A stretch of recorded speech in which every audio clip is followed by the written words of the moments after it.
మేము రీసెంట్గా మచ్చాస్ క్లబ్ అని మేము ఒక ఛానల్ స్టార్ట్ చేసాం. అందులో ఎంటర్టైన్మెంట్, ఆ ఛానల్ కేవలం ఎంటర్టైన్మెంట్ కోసమే.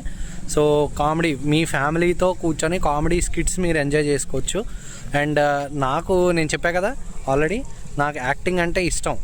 సో TFIకి వెళ్ళాలన్నది నా కోరిక. సో మీరందరూ సపోర్ట్ చేస్తారని, అండ్ అప్పుడప్పుడు నా వీడియోస్లో కూడా ఆ వీడియోస్ తాలూకా లింక్స్ డిస్క్రిప్షన్లో ఇస్తూ ఉంటాను. సో చూడండి, ఎంజాయ్ చేయండి, చాలా బాగుంటుంది. నేను 100% మీకు నచ్చుతుంది కూడా. లైక్ చేయండి, కామెంట్ చేయండి. మచ్చాస్ క్లబ్ మా కొత్త యూట్యూబ్ ఛానల్ పేరు మచ్చాస్ క్లబ్. మమ్మల్ని సపోర్ట్ చేయండి.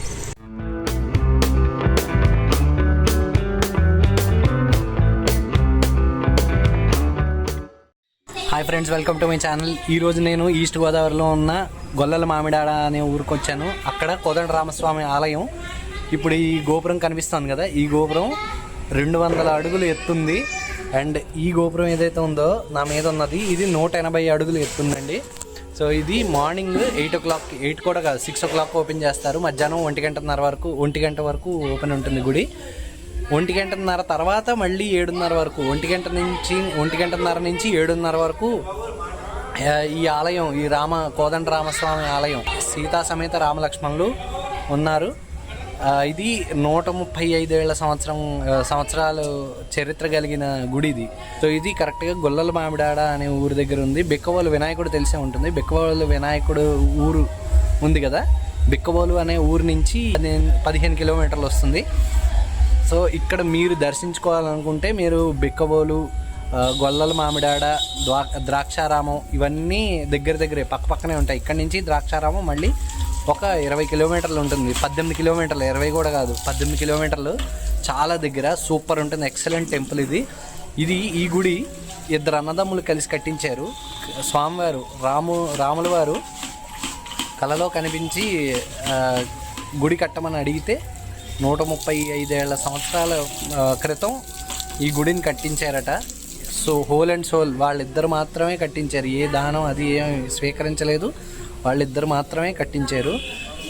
ఆ గుడి చూడండి, ఈ శిల్పకళ చూడండి ఎంత అందంగా ఉందో. అది మీకు దగ్గరగా నేను చూపిస్తాను. ఇది పై వరకు ఎక్కచ్చు, ఈ గుడి, ఈ గోపురం పై వరకు ఎక్కచ్చు, లేదా ఈ గోపురం కూడా లిఫ్ట్ ఉంటుంది, పై వరకు ఎక్కి మొత్తం శిల్పకళ అంతా చూడొచ్చు అనమాట.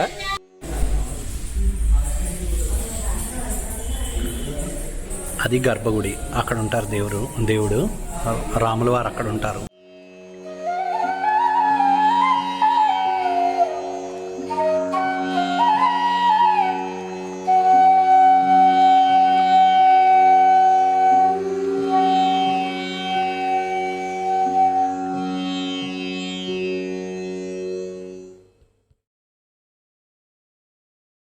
ఎంట్రన్స్ ఇలా వెళ్ళొచ్చు, లేదా అటు సైడ్ నుంచి వెళ్ళి ఇటు సైడ్ నుంచి బయటకు వస్తారు దర్శనం చేసుకుని.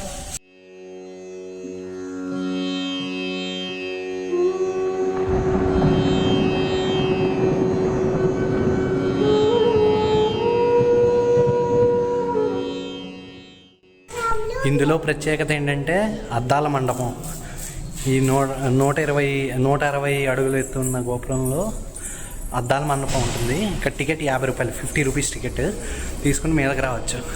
ఈ అద్భుతాన్ని చూడండి.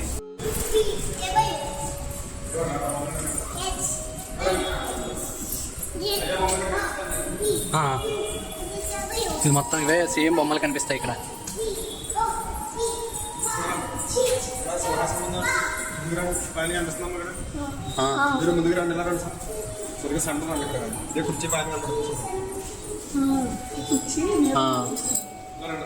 కుర్చీ మీద కనిపిస్తుంది. అవును, అక్కడ బొమ్మలు, ఇక్కడ పట్టాభిషేకం అని కనిపిస్తుంది.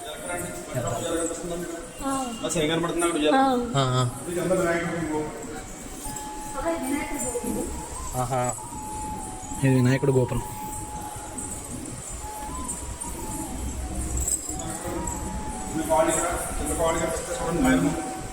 సెంటర్ అండి. మన రథంలో ఉన్నట్టు రాముల వారు, కింద కాళ్ళు పైన తల, మధ్యలో ఏం లేదండి. మన రథంలో ఉన్నట్టు రాముల వారు.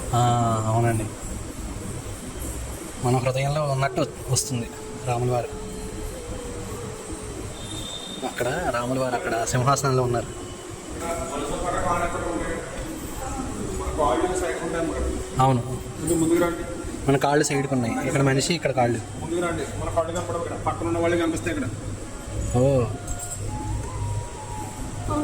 కళ్ళు కనపడవు ఇక్కడ, కళ్ళు కనపడట్లేదు.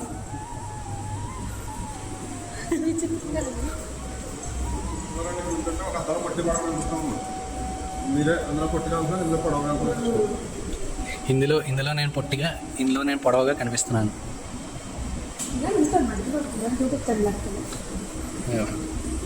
ఇగో పొట్టిగా పొడవుగా.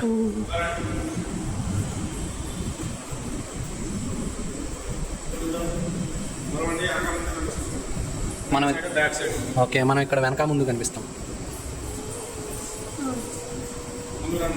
వెనక ముందు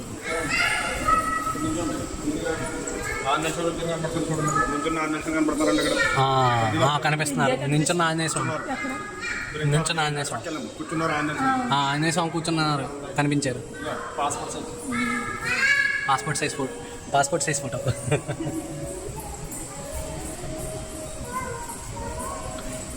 ఈ ప్రతిమలన్నీ, ఈ విగ్రహ ప్రతిమలన్నీ ఈ అద్దాల్లో కనిపిస్తున్నాయి. ఇవి ప్రత్యేకత.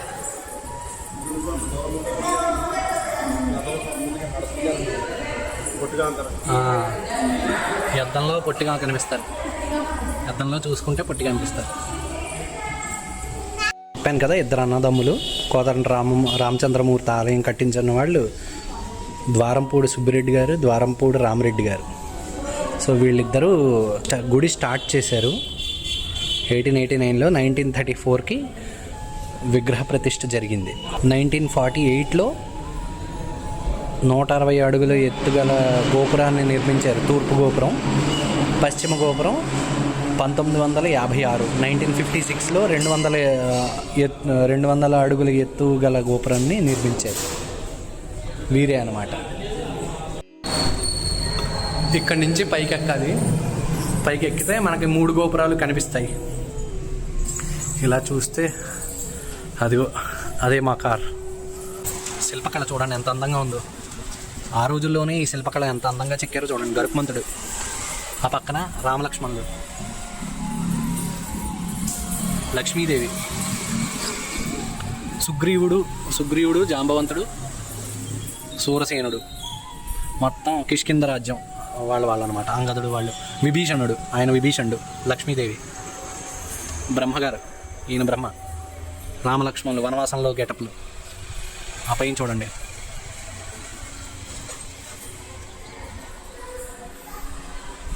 లక్ష్మీదేవి ఈ పైన. ఇటు చూడండి, పుష్పక విమానంలో ఘట్టం అనమాట. లంక నుంచి రామేశ్వరంకి, అయోధ్యకు వెళ్తున్నప్పుడు ఘట్టం ఇది. పుష్పక విమానం, ఇదిగో రెక్కలు. పుష్పక విమానంలో ప్రత్యేకత ఏంటంటే ఎంతమంది ఎక్కినా ఒకరికి ప్లేస్ ఉంటుంది, ఇంకా ఒకరికి ప్లేస్ ఉంటుంది. అదంతా అంత అందంగా ఉంది చూడండి. పైన ఇదంతా 11 ఫ్లోర్స్ అంట.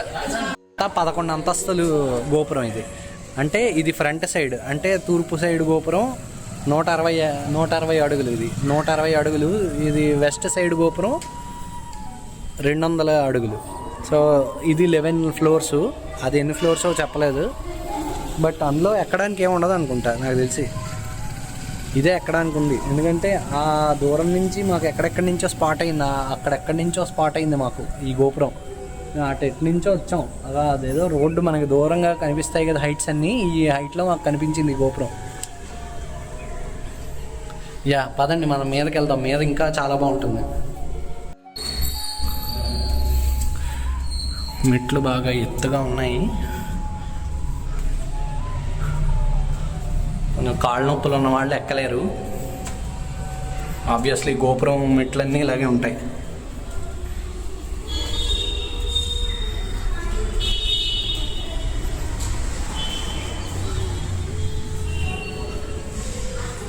ఈ సైడ్ గోపురం, సైడ్ ఓపెనింగ్. ఇది వర్షం పడితే నీరంతా ఇలా వెళ్ళిపోతుంది.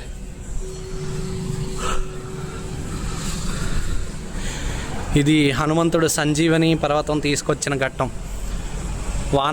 వానరులందరూ వారధి కట్టడానికి మోసుకు వెళ్తున్న దృశ్యం. శివుడు, రామలక్ష్మణులు అక్కడ చిత్రకూటం మీద రామలక్ష్మణులు ఉన్నారు. అలా చేసుకుంటూ పోతే రామాయణంలో చూసుకుంటూ వెళ్తే రామాయణంలో ప్రతి ఘట్టం ఉంటుంది. నరసింహస్వామి, లక్ష్మీ సమేత నరసింహస్వామి. ఇక్కడ మళ్ళీ శివుడు, సేమ్ అదే ఘట్టం. సముద్రం మీద, ఇదిగో సముద్రం మీద అవి నీళ్ళులా చెక్కారు, నీళ్లు ఉన్నట్టు అలల్లా చెక్కారు. దాని మీద రాళ్ళు పేర్చి ఒక్కొక్క రాయిని తీసుకెళ్ళి సముద్రం మీద శ్రీరామ అని రాసి పెడుతున్న ఘట్టం. ఉడతా సాయం అంటారు చూసారు, ఉడత సాయం చేస్తోంది అక్కడ. చిన్న ఉడత ఇసుక రేణువులు వేస్తున్న దృశ్యం అది. ఉడతతో మాట్లాడతాడు కదా రాముడు, ఆ దృశ్యం అన్నమాట. ఇక్కడ ఉడత కూడా చాలా డీటెయిల్డ్గా చూపించారు, చాలా డీటెయిలింగ్ చాలా బాగుంది. ఇక్కడ నుంచి చూస్తే అక్కడ పచ్చని పైరు, అదంతా పచ్చదనమే.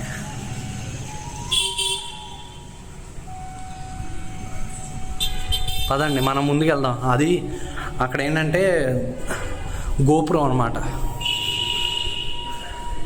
ఇది గర్భగుడి గోపురం. ఇది గర్భగుడి గోపురం. దీనికి 3 సార్లు ప్రదక్షిణ చేయాలి. ఇది చూడండి, లక్ష్మణుడు మేఘనాథుడు మాయాయుద్ధం చేసి 15 మర్మస్థానాల్లో కొట్టేసినప్పుడు లక్ష్మణుడు పడిపోయి ఉంటాడు. అప్పుడు సూరసేనుడు వచ్చి, కిష్కింద వైద్యుడు సూరసేనుడు వచ్చి లక్ష్మణుడిని పరీక్షిస్తున్నాడు. అందరూ విచారిస్తూ ఉన్నారు చూడండి. వాళ్ళ కళ్ళ దగ్గర చూసారా, ఆ వానరులు కళ్ళ దగ్గర కొంచెం కన్నీళ్లు కనిపిస్తున్నాయి చూడండి. అందరూ డల్గా దిగాలుగా కూర్చున్నారు. అప్పుడు హనుమంతుడు సంజీవిని పర్వతం తీసుకొచ్చాడు. ఇగో సుగ్రీవుడు, అగో హనుమంతుడు వచ్చాడని హనుమంతుడిని చూపిస్తున్న దృశ్యం. దయచేసి ఇలాంటివి చేయకండి. ఈ శిల్పకళ ఎంత అందమైంది, వీటిని మనం గౌరవించాలి. కానీ ఇలాంటి పిచ్చిరాతలు రాయడం తప్పది. అదిగో మావాడు చిట్టువాడు.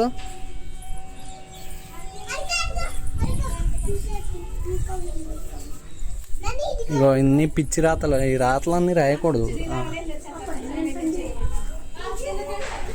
ఇక్కడి నుంచి అన్నీ కనిపిస్తాయి. ఈ పైనుంచి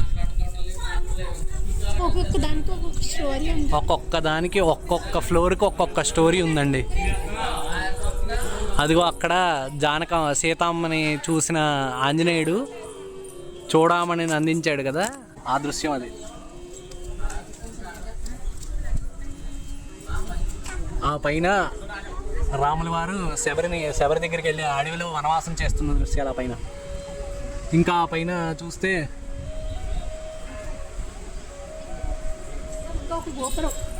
అంత ఇంకా చాలా రామాయణంలో ఘట్టాలు అన్నీ ఉన్నాయి. అది కృష్ణావతారం. ఆ పైన కృష్ణుడు గోవర్ధన పర్వతం ఎత్తింది. ఆ పైన నరసింహుడు, ఆ పైన వామనావతారం. ఒక్కొక్క ఫ్లోర్కి ఒక్కొక్క కథ ఉంది. అదిగో వాలి సంహారం, అది వాలి సంహారం. ఆ పైది అది వాలి సంహారం. అది ఆ పైన శబరి, ఆ పైన సీతమ్మని భిక్షాటనకై వచ్చిన రావణాసుడు అపహరించిన ఘట్టం అది. ఆ పైన హిరణ్యకశిపుణ్ణి వధించిన నరసింహావతారం. చాలా బాగుంది. ఇది మెయిన్ గర్భగుడి గోపురం అండి. ఇది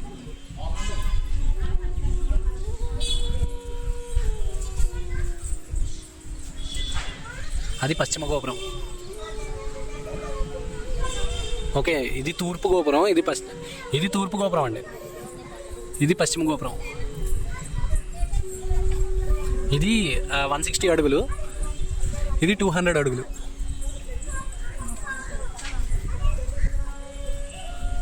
ఇదిగో ఇక్కడ రామ కళ్యాణం. ఆ పైన దశరథుడు రాముడితో ఆడుకుంటూ ఉంటే విశ్వామిత్రుడు వచ్చాడు. ఇక్కడ చూడండి, ఇక్కడ ఆ పైన కృష్ణుడు వామనావతారం, బలిచక్రవర్తి దానం ఇవ్వడం, బుద్ధావతారం. ఇవన్నీ చాలా అందంగా ఉన్నాయి. సేమ్ ఇక్కడ కూడా మళ్ళీ పుష్పక విమానంలో సీతారామ కళ్యాణం. ఇది కళ్యాణ మండపం, సారీ మిస్టేక్ అయింది. ఇది కళ్యాణ మండపం. ఇక్కడ ఈయన సుబ్బారెడ్డి గారు, ఈయన రామిరెడ్డి గారు. ఈ గుడిని కట్టించిన వాళ్ళిద్దరు అన్నదమ్ములు అనమాట. లోపల ఇలాగే ఉంటారు దేవుడు, రాముడు లక్ష్మణుడు సీతమ్మ వారు. పైన సూర్యుడు, సూర్యవంశం కదా రాముల వారిది, సూర్యుడు అనమాట. ఆ పైన మళ్ళీ సీతారాములు ఆశీర్వదిస్తూ. చాలా అందంగా ఉందండి. హనుమంతుడు, ధ్వజస్తంభం.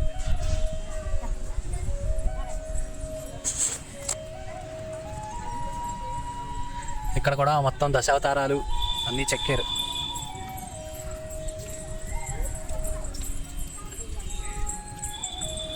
ఇది చూడండి.